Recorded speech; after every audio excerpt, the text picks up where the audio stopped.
आइए बच्चों, आज हम भारत के मानचित्र में कुछ स्थानों को प्रदर्शित कैसे किया जाए वो सीखेंगे। ये हमारे प्रश्न बैंक में, जो कक्षा 9 की सामाजिक विज्ञान की प्रश्न बैंक है, उसका पहले पाठ का छठा प्रश्न है, जिसमें कि कुछ स्थानों के नाम दिए हैं, उसे हमको नक्शे पर बताना है। तो हम शुरू करते हैं। सबसे पहले दिया है कर्क रेखा और मुंबई। प्रश्न में जो नंबर दिए हैं, जैसे पहला है कर्क रेखा और मुंबई, तो यहाँ पर हम जहाँ पे एक नंबर लिखा है, सीधे हाथ की तरफ देखेंगे नक्शे में, एकदम कोने पे जो बीच में एक लाइन है उसमें एक नंबर लिखा है, वो हमारी कर्क रेखा है। वहाँ हमको परीक्षा में कर्क रेखा लिखना है। और 2 नंबर हम गुजरात के नीचे की तरफ आएंगे, उल्टे हाथ की तरफ, वहाँ पे 2 नंबर लिखा है, वो है मुंबई। उसके बाद है बंगाल की खाड़ी। तो बंगाल की खाड़ी कहाँ है वो हमको देखना है। जहाँ नक्शे में 3 नंबर लिखा है, सीधे हाथ की तरफ नीचे, बीच में जहाँ खाली स्थान है वहाँ पे 3 नंबर लिखा है, वो बंगाल की खाड़ी। और 4 नंबर है अंडमान निकोबार द्वीप समूह। जो नीचे द्वीप समूह बने हैं सीधे हाथ की तरफ नक्शे में, छोटे छोटे से, वहाँ पे 4 लिखा है, वो अंडमान निकोबार द्वीप समूह है।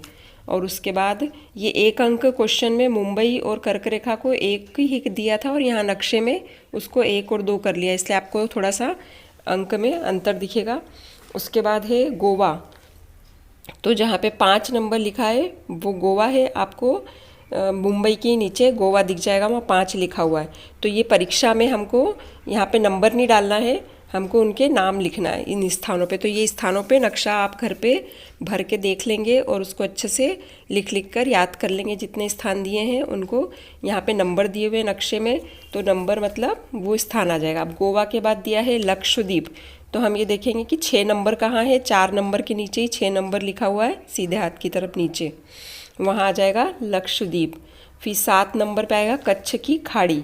तो हम देखेंगे कि 7 नंबर कहाँ लिखा हुआ है। गुजरात के जो चित्र में गुजरात बना हुआ है उसके बीच में जो खाड़ी बनी है वहाँ पे 7 नंबर लिखा हुआ है, पश्चिम दिशा में हमारे उल्टे हाथ की तरफ, वो हो जाएगा कच्छ की खाड़ी। फिर 7 नंबर है कन्याकुमारी प्रश्न में, वैसे हमारा आएगा 8 नंबर।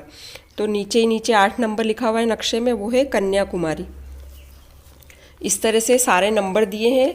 1 नंबर आगे दिया हुआ है उत्तर में, क्योंकि इन्होंने पहले में जो प्रश्न में कर्क रेखा और मुंबई दिया है उसको 1 ही नंबर दिया है, जबकि हमको उत्तरमाला जो नक्शे की दी है उसमें उसको 1 और 2 माना है। तो उस हिसाब से एक प्रश्न का अंक आगे आगे चलेगा।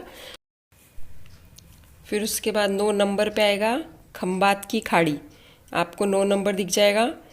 गुजरात में जहाँ पे मुंबई और गुजरात के बीच में जो जगह है वो खंबात की खाड़ी है।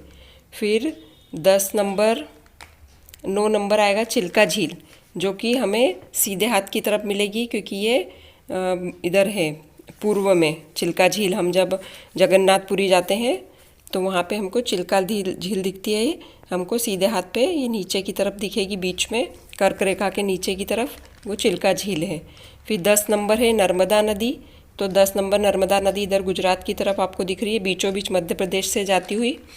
और उसके बाद है 11 अरावली पर्वत। तो अरावली पर्वत हमको कहाँ दिखेंगे, इसको हम देखेंगे, ये ऊपर दिए हुए हैं, राजस्थान गुजरात के इधर दिख रहे हैं ऊपर, ऐसे लाइन लाइन बना के 11 नंबर अरावली पर्वत बना रखें। पर्वत को ऐसे प्रदर्शित करना है ना, कैसे प्रदर्शित करना है देख लेना। फिर उसके बाद है 12 नंबर पे प्रश्न में है कांजीरंगा राष्ट्रीय उद्यान। तो ये हमको दिखेगा इधर असम की तरफ, बिल्कुल पूर्व में आएंगे हम, हमारे सीधे हाथ की तरफ हमको 12 नंबर लिखा हुआ दिखेगा, वहाँ पे आ जाएगा कांजीरंगा राष्ट्रीय उद्यान। फिर 13 है गिर का राष्ट्रीय उद्यान। तो ये गुजरात में आ जाएगा, पश्चिम की तरफ देखेंगे हमारे उल्टे हाथ की तरफ 13 नंबर लिखा है, वो आ जाएगा गिर राष्ट्रीय उद्यान। फिर 14 नंबर है सुंदरबन। ये हमको फिर पूर्व में आना है, 14 नंबर लिखा हुआ दिख जाएगा आपको, वो है सुंदरबन।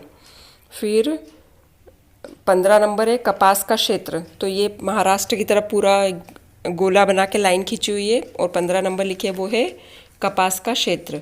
फिर 16 नंबर इंदिरा पॉइंट है, जो कि फिर सीधे हाथ की तरफ नीचे ही नीचे लिखा हुआ है 16, जहाँ अंडमान निकोबार द्वीप समूह लिखा है वहाँ पे आएगा इंदिरा पॉइंट।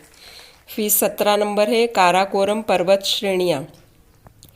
तो ये हमको दिखेगी, अब हम इसको ढूंढते हैं कहाँ लिखी है, ऊपर ही ऊपर जम्मू कश्मीर के ऊपर लिखी है 17 नंबर, ये है काराकोरम पर्वत श्रेणी। फिर 18 है बॉम्बे हाई, इधर पश्चिम में हमारे उल्टे हाथ की तरफ पश्चिम जो दिशा है वहाँ पे 18 नंबर लिखा है, वो है बॉम्बे हाई। फिर बॉम्बे हाई के बाद है 19 नंबर छोटा नागपुर का पठार। ये हमको यहाँ पे इसमें गलत लिख दिया है, छोटा नागपुर का पठार यहाँ पे दिखा हुआ है कर्क रेखा के जस्ट नीचे, वो है 18 नंबर लिखा है, जबकि वहाँ पे आएगा 19 नंबर, वो है छोटा नागपुर का पठार। फिर है 20 नंबर उत्तरी सरकार समुद्री तट, जो है वो हमको 20 नंबर इधर दिख रहा है, सीधे हाथ पे नीचे लिखा हुआ समुद्री तट पूरी लाइन बनी है और 20 नंबर लिखा है। फिर 21 नंबर पे है 8 डिग्री चैनल, जो कि हमको दिखेगा अंडमान निकोबार द्वीप समूह के बीच में। 22 नंबर है कान्हा किसली राष्ट्रीय उद्यान, जो कर्क रेखा पर ही दिखाया गया है बीचों बीच। फिर 23 नंबर महादेव पहाड़ियाँ, वो भी वहीं पास में है। फिर 24 नंबर है ब्रह्मपुत्र नदी, जो कि पूर्व में है, हमारे सीधे हाथ की तरफ ऊपर लिखी हुई है ब्रह्मपुत्र नदी, जो कि बंगाल की खाड़ी में गिर रही है आकर। फिर उसके बाद है 25 महेंद्रगिरी पर्वत, तो जो महेंद्रगिरी पर्वत है वो है 25 नंबर, वो भी हमें जहाँ 20 नंबर की सागर तट बना है वहीं 25 उसकी किनोर पे लिखा हुआ आपको दिख जाएगा। फिर उसके बाद 26 नंबर है भारतीय मरुस्थल, तो वो राजस्थान में ऊपर की तरफ बना हुआ है, वो है मरुस्थल। फिर 27 नंबर है पाल्क जल संधि, जो 27 नंबर जल संधि है वो हमें दिखेगी श्रीलंका और भारत के बीच लिखी हुई है। फिर 28 नंबर है 6 डिग्री चैनल, जो हमें दिखेगा हमारे उल्टे हाथ की तरफ जो छोटे छोटे डॉट बने हुए हैं, वो कुछ द्वीप है वहाँ पे 28 नंबर लिखा है साउथ में, वो है 6 डिग्री चैनल। फिर 29 है मानसीन राम, ये हमको दिखेगा असम में, सीधे हाथ की तरफ ऊपर साइड में देखेंगे हम पूर्व में, वहाँ पे 29 नंबर लिखा हुआ है। आखिरी है 30 गंगा नदी, जो कि उत्तर में दिख रही है, पूरी लंबी सी नदी बनी हुई। तो इस तरह से हमको अपने नक्शे में ये सब चीज़ें प्रदर्शित करनी है और आपको अपने एक नक्शा खरीद के उसके ऊपर ये सब नाम लिखना है, उधर से नाम देखना है, इधर नंबर लिख के नाम लिखना है और अच्छे से उसको चेक कर लेना नाम लिख के। और कुछ चीज़ें तो बहुत महत्वपूर्ण है, जैसे गंगा नदी है ना, कपास क्षेत्र है, बॉम्बे हाई है, और ये पर्वत श्रृंखलाएं हैं, कर्क रेखा है, ये तो महत्वपूर्ण प्रश्न है ही सही। अंडमान निकोबार द्वीप समूह, श्रीलंका, कन्याकुमारी, ये कुछ ऐसे हैं जिनको अच्छे से याद कर लेना, ये ज़रूर परीक्षा में आएंगे और बहुत सरल है, बिना कुछ लिखे बिना कुछ मेहनत करे आसानी से थोड़ा सा याद रख के आप 4 नंबर कमा सकते हो। 4 नंबर का प्रश्न आएगा। और आपको बहुत बहुत धन्यवाद वीडियो देखने के लिए और सीखने के लिए।